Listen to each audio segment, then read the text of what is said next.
안녕하세요. 오늘 우리가 함께 나눠볼 이야기는 바로 모두가 떠난 밤입니다.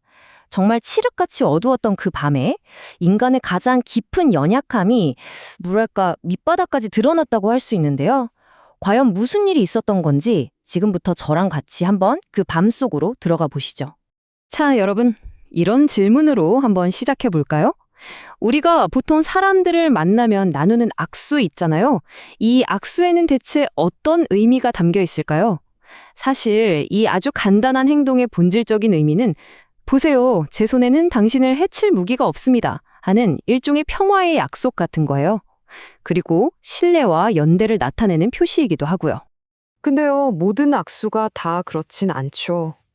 때로는 거짓된 악수라는 것도 존재하거든요.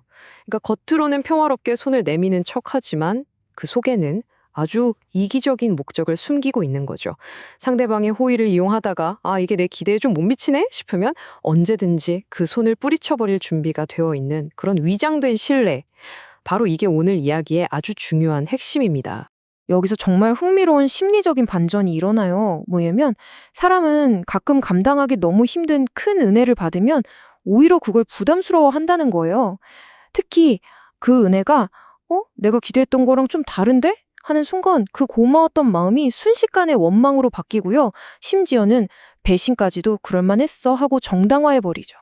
오늘 이야기가 바로 이 압도적인 은혜가 처참한 배신으로 돌아온 바로 그 밤에 대한 기록입니다. 자, 그럼 첫 번째 인물부터 만나볼까요? 바로 유다입니다.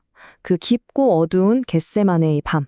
예수님께서 땀이 정말 핏방울처럼 될 정도로 간절히 기도하고 계실 때 유다가 횃불을 든 무리들을 이끌고 나타납니다. 유다가 정한 신호는 정말 치밀하면서도 너무나 잔인했어요. 그게 뭐였냐면 바로 입맞춤이었습니다. 여러분 한번 생각해 보세요.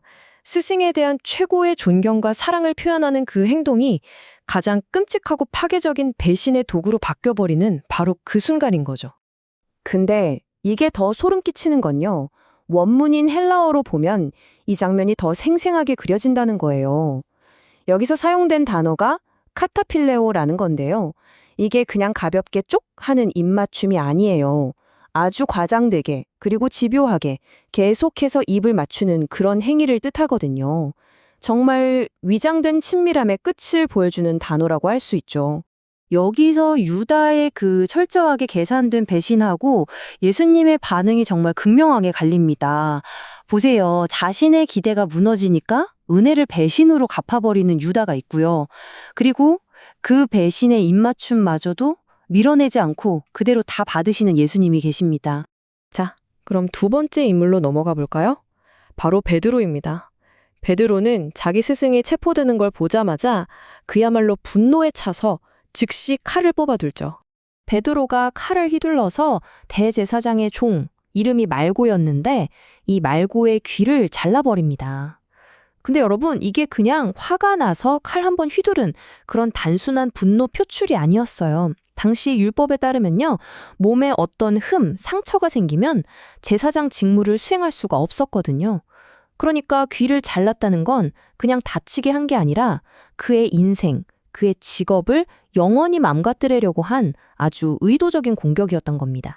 하지만 예수님은 그 자리에서 바로 베드로를 꾸짖으시죠. 칼을 가지는 자는 다 칼로 망한다. 이건 뭐랄까 너희들의 그런 인간적인 분노나 폭력으로는 결코 나의 뜻을 이룰 수 없다는 아주 단호한 선언이었습니다.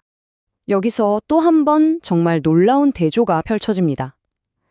인간적인 폭력과 그 뜨거운 혈기로 이 위기를 해결하려고 하는 베드로. 그리고 반대편에는 자기를 잡으러 온 그 원수의 상처마저도 직접 어루만져서 치유해 주시는 예수님. 정말 다르죠? 자, 지금까지는 유다와 베드로 개인의 이야기였다면 이제 이야기는 제자 공동체 전체의 실패로 그 범위가 넓어집니다. 성경에는 이렇게 딱 한 문장으로 기록되어 있어요. 제자들이 다 예수를 버리고 도망하니라.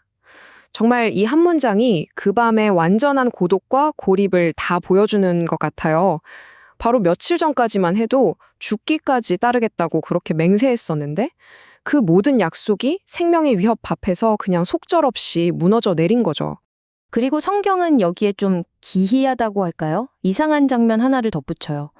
호입을 하나만 달랑 걸치고 도망가다가 군인들한테 잡히니까 그 입을마저 버리고 완전히 벌거벗은 채로 도망간 어떤 청년의 이야기인데요.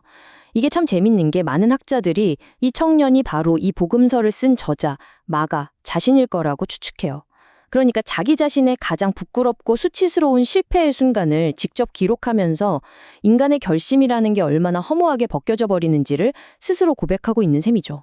결국 제자들은요, 일단 살고 보자는 생존 본능으로 뿔뿔이 흩어졌습니다. 하지만 예수님은 달랐죠. 인류 전체를 살리기 위한 훨씬 더 큰 목적을 위해서 홀로 그 길을 피하지 않고 오히려 능동적으로 걸어가셨습니다. 자, 이제 이 모든 실패들이 결국 어디로 향하는지 그 마지막 길, 바로 십자가로 가보겠습니다. 어떻게 보면 참 역설적인데요. 이 밤에 드러난 인간의 이 총체적인 실패가 오히려 예수님께서 왜 그 길을 꼭 가셔야만 했는지를 너무나 선명하게 보여주거든요. 정리해보면 그날 밤 우리는 인간이 실패하는 3가지 대표적인 모습을 보게 됩니다. 첫째, 어긋난 기대 때문에 결국 계산된 배신을 택한 유다. 둘째, 기도가 없었기 때문에 분노와 혈기가 앞섰던 베드로. 그리고 마지막으로 절대적인 위기 앞에서 어쩔 수 없이 드러난 본능적인 두려움, 바로 그 이름 모를 청년.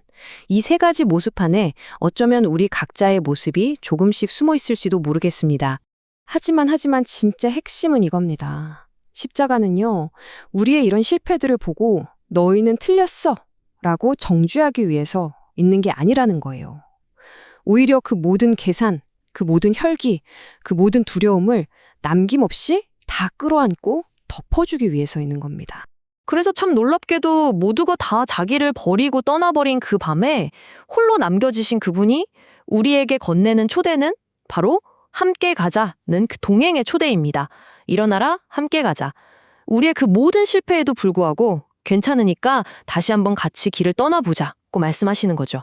이게 얼마나 강력한 희망의 메시지인지 모릅니다. 자, 이제 마지막으로 여러분께 질문 하나를 드리고 싶습니다. 여러분은 살면서 실패하고 무너졌을 때 어디로 돌아가시나요? 그리고 그 실패의 한복판에서 무엇을 붙들고 다시 일어서시나요? 오늘 우리가 함께 나눈 이 이야기가 그 답을 찾아가는 여러분의 여정에 작은 빛이 될 수 있기를 진심으로 바랍니다.